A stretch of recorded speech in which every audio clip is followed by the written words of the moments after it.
شانیکا نیکو سرشت.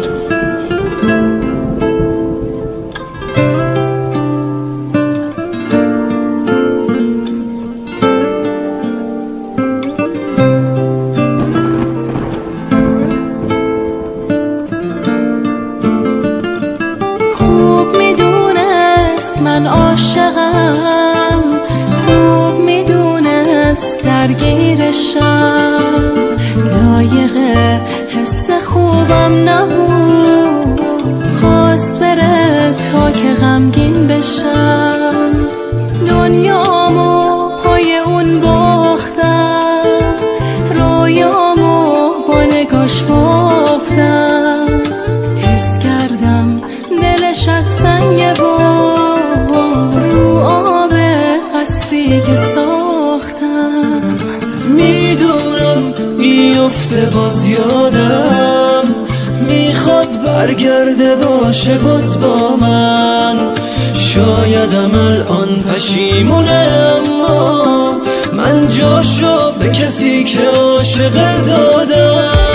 واسه خاطر همون دلش نسوخت، ساده دل کند و رفت، همه نامه ها و عکسامونو سوزون، یهو ول کرد و رفت دیگه، قید همه چی رو زده و الان بعد اون همه قول و حرف دلش نسوخت، منو فروخت، چشاشو بست و رفت. واسه خاطر همون دلش نسوخت، ساده دل کند و رفت، همه نامه ها و عکسامونو سوزوند، یهو ول کرد و رفت، یه قید همه چیزو زده و الان بعد اون همه قول و حرف دلش نسوخت، منو فروخت، چشاشو بست و رفت.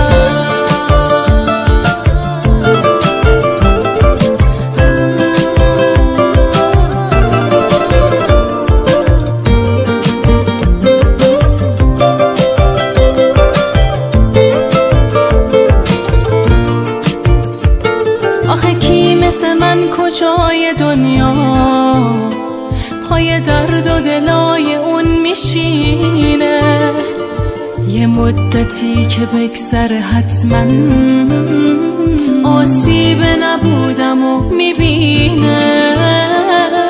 خوب میدونست واسه غماش بارونم، خوب میدونست قدرشو میدونم، فکر کرد اگه ول کنه بره من تو ابد باز به پای اون که پام نموند میمونم.